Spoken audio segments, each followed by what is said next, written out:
na kumwabudu. Kama ni mikono, kama ni pendo, uipige juu ya utukufu wa Mungu. Amen. Moyo wangu sifa umupe Bwana. Moyo wangu sifa umupe Bwana. Moyo wangu sifa umupe Bwana. Moyo wangu sifa umupe Bwana. Moyo wangu sifa umupe Bwana. Moyo wangu sifa umupe Bwana. Moyo wangu sifa umupe Bwana. Moyo wangu sifa umupe Bwana. Moyo wangu sifa umupe Bwana. Moyo wangu sifa umupe Bwana. Moyo wangu sifa umupe Bwana.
Kusema wastahili Jehova, sifa kwako Mungu, sifa kama Mungu usiyeshindwa, sifa na heshima zikurudi milele yote Bwana.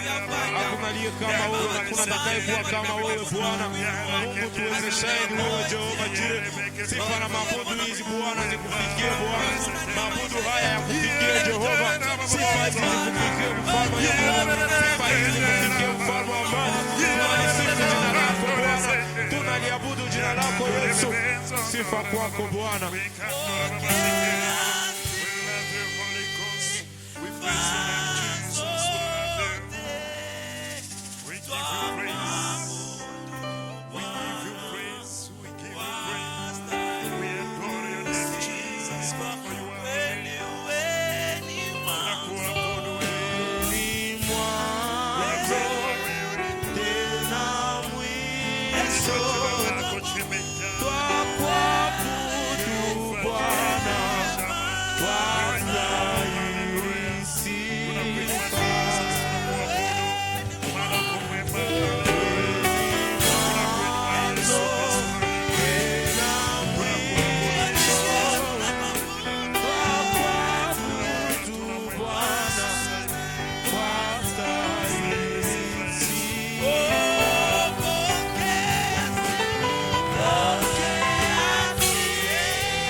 kweli tena Bwana Mungu, wewe unastahili, hakuna aliye kama na wewe.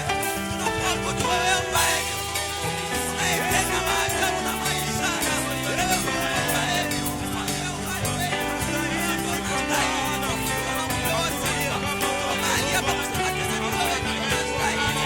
Asante Bwana Mungu, wewe Mungu.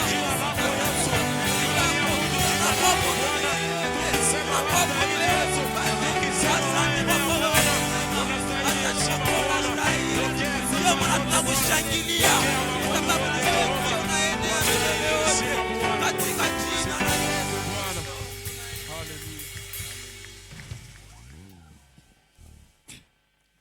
Bwana Yesu asifiwe. Bwana Yesu asifiwe mara tena. Tumekuwa mbele za Mungu tena jioni ya leo. Tunasema asante kwa Mungu ambaye ametupatia hii neema kwamba tuonekane mbele zenu ili kwamba tupate kuchangia maneno ya Mungu pamoja. Bwana asifiwe sana. Lakini pia tunashukuru baba mchungaji na baraza kwa kutualika ili kwamba tupate kusimama kwenye madhabahu hii jioni ya leo. Amen. Basi bila ukawia tusome katika kitabu cha Yohana Mtakatifu sura ya 14 mstari wa 27. Tunasoma Yohana 14 na mstari wa 27. Biblia inasema hivi katika jina la Yesu Kristo. Biblia njoo inasema katika jina la Yesu Kristo. Amani na waachieni, amani yangu na wapa.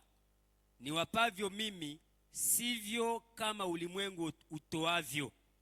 Msifadhaike mioyoni mwenu, wala msiwe na woga. Amen. Haleluya. Jioni ya leo Mungu ametupatia somo ambayo tuko na gawanya pamoja, ambayo inasema faida ya kukutanana na Yesu Kristo. Faida ya kukutanana au umuhimu wa kukutanana na Yesu Kristo katika maisha.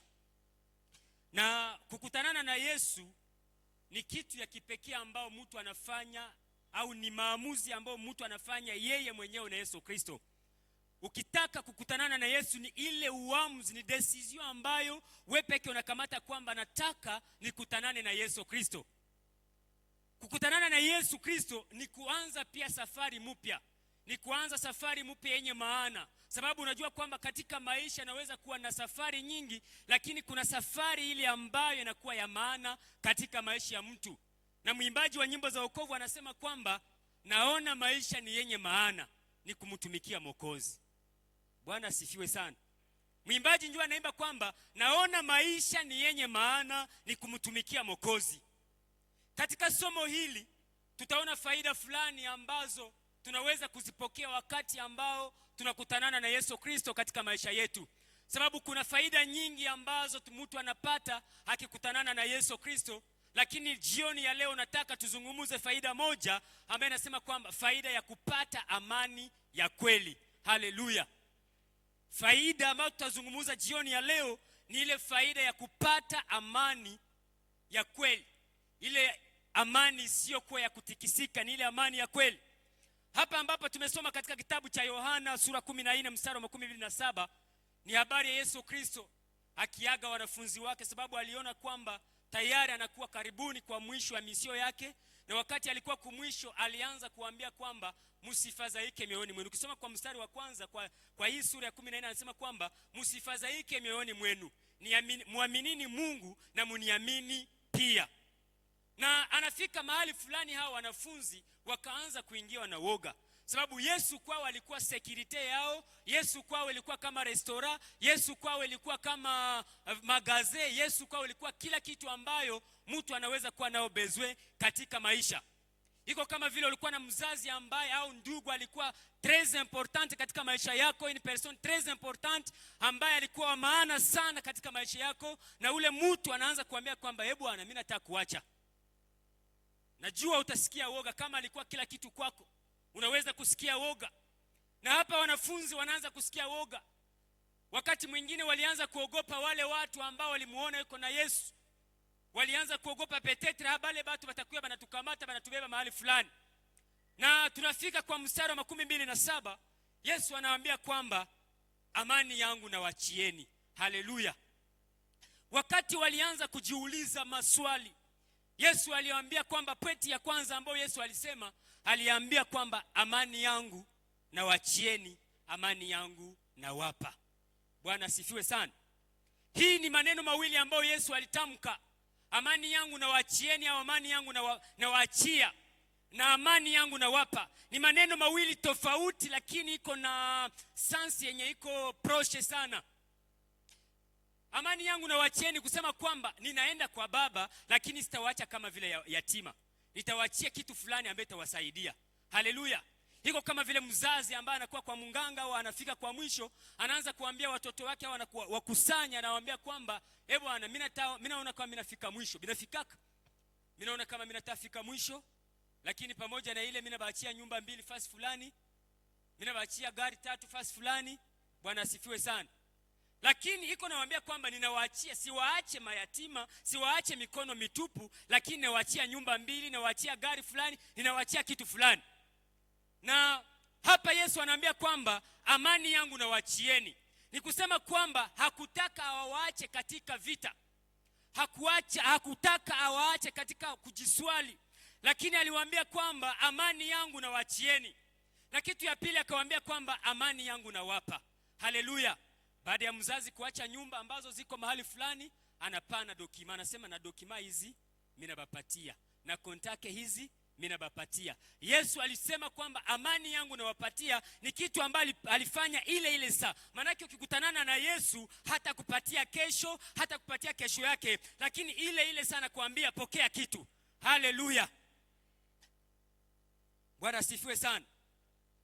Hii amani ambayo Yesu anapana hapa ni zawadi ambayo tunapata wakati tunakutanana naye.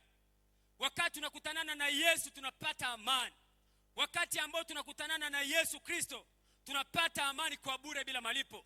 Haiko ile amani ambayo unaweza kuwa na security kumlango kila mwisho wa mwezi unamulipa. Hapana. Amani ambayo Yesu anapana ni ile utulivu wa moyo. Haleluya. Bwana asifiwe sana. Hii amani ile utulivu na uhakika wa moyo. Hata katika wakati mgumu, hata katika vita, hata katika circumstances fulani ambazo mtu anaweza kupitia, Yesu anakupatia utulivu wa moyo. Haleluya. Bwana asifiwe sana. Na Yesu akupatia hii utulivu wa moyo, hata ukue na vita fulani, hata ukue katika magumu, unajua kwamba Yesu amenipatia amani, na hii nayo ndaishinda. Bwana asifiwe sana. Yesu amenipatia amani, na hii nayo ndaishinda.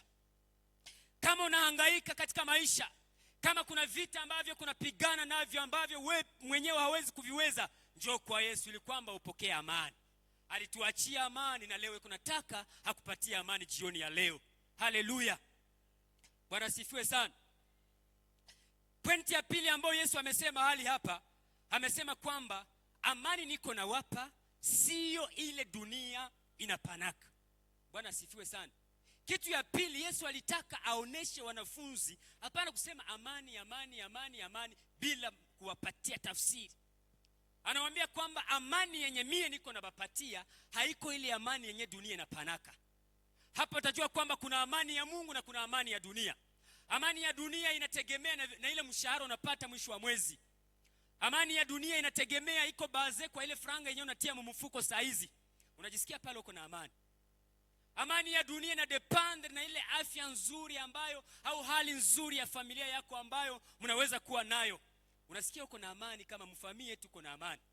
Amani ya dunia ina depend au iko baze na utajiri ambayo unaweza kuwa nayo. Yesu aliwaambia kwamba amani yenye mimi niko nawapatia haiko baze kwa material. Bwana asifiwe sana. Sababu wakati mwingine unaweza kuwa uko tajiri. Siku moja tulikuwa naenda mahali fulani tukakutana gari beibeni inaanguka. Mtu mwe tulikuwa naye akatuambia, unaona sasa bibi anasemaka sio hizi lala tajiri unalamuka maskini. Huyu mtu alitia biashara ya batu, anatia, lakini gari inafika mahali hapa inaanguka. Ni vitu vinafikaka. Kama amani yake ilikuwa na depend na ile utajiri, ule mtu atapikia krizi na anakufa. Bwana tuhurumie sana. Na Yesu anaambia kwamba amani yenye mimi niko nabapatia haiko ile amani yenye iko baze ku vitu vya dunia. Lakini vizuri ujue kwamba unaweza kuwa tajiri leo, unaweza kuwa na pesa leo, na kesho una vitu vinaharibika. Njoo maisha ile. Bwana asifiwe sana. Bwana Yesu asifiwe sana. Kama amani yako ilikuwa na dependre na vitu ambavyo viko materiel, hautaenda fasi. Na Yesu alitosha wanafunzi katika ile kurezone vitu ya dunia, akawaambia kwamba mimi niko nataka niwapatie ile utulivu wa moyo. Atokwe na pesa lakini ndani yako kuna utulivu. Kuna yule ambaye anaweza kuwa na pesa mingi lakini hana utulivu wa moyo, hana ile amani ya roho ya kukula ile mali ambayo anaweza kuwa nayo. Bwana Yesu atuhurumie sana. Leo tuko nasikia vita ya Ukraine na Russia. Tunasikia vita ya Israel na Palestine. Tunasikia vita ya Rwanda na Kongo. Ni vita ambayo iko, lakini kuna vita ambayo Wakristo wanapitia, ni ile vita ya ndani. Haitegemei na zile vita ambazo ziko kule nje. Bwana Yesu asiwe sana. Kuna mtu ambaye kuna piganisha kila siku magonjwa. Kuna mtu ambaye kuna probleme akikuambia usai unaweza kulia machozi. Na ule mtu iko na probleme yenye hawezi ambia mtu yoyote, inabidi akutanane na Yesu, na akikutanana na Yesu, Yesu anampatia amani. Haleluya. Kama ilikuwa ugonjwa, ukikutanana na Yesu anakuambia pokea uponyaji. Haleluya. Pale pale unapokea amani kutoka kwa Yesu Kristo.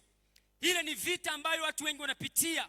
Kuna watu ambao wanapitia vita mingi ambayo haiko saa ile yenye tuko nasikia kwa radio na kwa televizio. Ni vita ya ndani ambayo mtu anaweza kupitia. Kuna watu wako na vita ndani ya ndoa zao. Kuna watu wako na vita ndani ya jamaa zao. Watoto wanasumbua, unamwambia hiki hataki kusikia, unamwambia hiki hataki kusikia. Ile ni vita yenyewe depende na zile vita zetu tuko nasikia kwa radio. Ni vita ambayo inataka ukutanane na Yesu Kristo ili kwamba kupatia amani katika ndoa yako, ili kwamba kupatia amani katika jamaa lako, ili kwamba kupatia amani katika biashara yako, ili kwamba kupatia amani katika kila kitu unachokifanya. Haleluya. Je, unaweza kushangilia Yesu Kristo kwa ile? Haleluya. Hii amani ya Yesu yenye iko tofauti na ya dunia, iko imara, haitikisikaki. Ni amani yenye haibujaki. Ni amani yenye haiko taipata leo kesho inapotea, hapana. Ni amani yenye inakuwa leo inakuwa kesho yake, sababu anasema katika Waebrania kwamba Yesu ni yeye yule jana, leo na hata milele. Haleluya.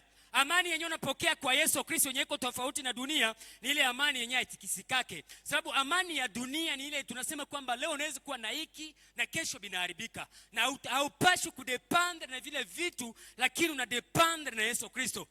Sijue vita gani ambayo unaweza kuwa nayo. Sijue vita gani ambayo unaweza kuwa unapiganisha, lakini nakutakia jioni ya leo pokea amani kutoka kwa Yesu Kristo. Haleluya. Wewe ndio unajua vita ambavyo unaweza kuwa unapiganisha, lakini Mungu akupe amani yake kwa jioni ya leo. Haleluya. Pointi ya tatu, sababu muda unasonga. Pointi ya tatu ambayo Yesu amesema hapa kwa mwisho, anasema msifadhaike mioyoni mwenu, wala msiwe na woga. Amen. Yesu anaambia wanafunzi wakati walifadhaika, kumwanzo alianza kuambia msifadhaike mioyoni mwenu. Kama uko na boga jioni ya leo, sijue boga ya nini, lakini usifadhaike. Haleluya. Hii ujumbe ni kwako kusema kwamba usiogope. Haleluya. Yesu anasema kwamba usiogope, usifadhaike. Hii ni ujumbe wa faraja kwa wanafunzi. Anawaambia kwamba msiogope, sababu walikuwa walishafadhaika, walikuwa walishaanza jiuliza makestion. Bwana Yesu anaenda, mwenye alikuwa kwetu kama restaurant, mwenye alikuwa kwetu kama hiki, mwenye alikuwa kwetu kama hiki, mwenye alikuwa kwetu kama hiki. Sababu Biblia inasema kwamba wakati Yesu alikuwa wanafunzi, hakuna siku kwenye batu walikuwa kamata mitume, hapana. Lakini hapa wanaanza kuogopa, anawaambia kwamba msiogope, msifadhaike. Ni ujumbe wa faraja kwako jioni ya leo kwamba usiogope. Ile vita ambavyo kunapitia usiogope. Ile vita ambayo kunapiganisha usifadhaike. Ile problemi ambayo uko nayo usifadhaike. Kaa katika Yesu, kutanana na Yesu tu. Ukikutanana na Yesu utashinda vita, sababu waliokutanana na Yesu walipata uwezo, waliokutanana na Yesu walipata ushindi juu ya probleme ambazo walikutanana nazo. Haleluya. Faraja kwako nayeogopa.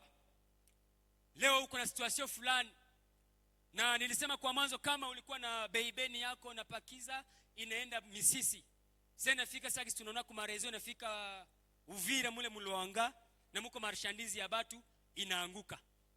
Wakati inaanguka unasikia boga, unaanza kujiuliza bitakuwa, lakini Yesu anasema hapa usiogope.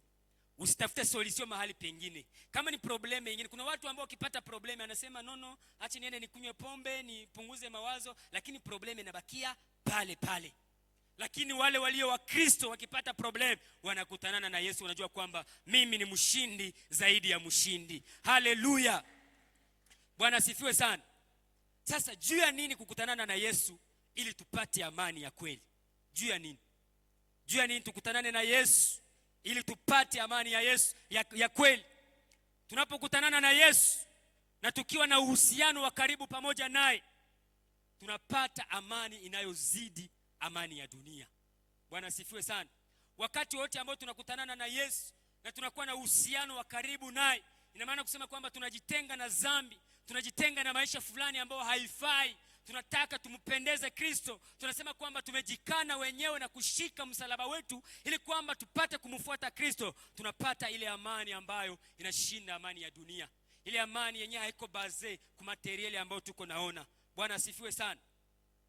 Katika hii dunia tunayoishi, mnajaa machafuko mingi, mnajaa vita mingi. Lakini nataka nikwambie kwamba hautadependre na ile machafuko ambayo yanakuwa katika dunia. Hautadependre na ile probleme zenye uko nasikia kwa radio na kwa rezo sosio, lakini utadependre na neno Yesu amesema, ninawachieni amani, amani yangu nawapa. Pokea amani jioni ya leo. Haleluya. Pokea amani ya Yesu Kristo, haiko yangu, lakini pokea amani ya Yesu Kristo jioni ya leo. Pokea amani katika ndoa yako, pokea amani katika biashara yako, pokea amani katika kila kitu ambacho unataka amani ingie mahali pale. Bwana asifiwe sana. Kitu ya pili tunapata tunapokutanana na Yesu Kristo, tunapata faraja katika magumu. Katika hii situation ambayo tuko nayo, tunapata faraja. Haleluya. Tunapata faraja. Ni ile wakati tunajua kwamba hata katika vita tunayo amani ya Mungu inapita yote. Tunayo amani ya Mungu idumuyo. Ile amani idumuyo siku zote, na hatutakuwa na woga. Sababu Yesu amesema kwamba tusiogope. Jua nini uko naogopa? Jua nini uko na probleme fulani? Jua nini uko na hiki? Jua nini uko na hiki? Kila mtu hapo kimuulize, kwa mtu atakwambia kuna probleme, ukisikia unaweza kimbia. Na ule mtu hataki amani ya dunia. Ule mtu kimupatia hata nini, pesa gani, hawezi pata amani. Anataka amani ya Mungu. Anataka Mungu amvisite jioni ya leo. Anataka Roho Mtakatifu aingie ndani ya maisha yake. Anataka kutanane na Yesu Kristo ili kwamba apokee amani ile idumuyo siku zote. Bwana asifiwe sana. Wafilipi sura 4 mstari wa 7 inasema, na amani ya Mungu ipitayo akili zote iwahifadhi mioyoni mwenu. Amina. Tusimame ili kwamba tupate kuomba Mungu. Haleluya. Amani ya Mungu ipitayo akili zote iwahifadhi mioyoni mwenu. Amen. Basi tutalika baba mchungaji ili kwamba apate kutuombea Mungu. Lakini pia wewe mwenyewe unajua nini ambayo inakukosesha amani katika maisha yako. Wewe unajua nini probleme ambayo uko nayo katika maisha yako. Malengo kumpatia mikrofoni aombe. Haleluya.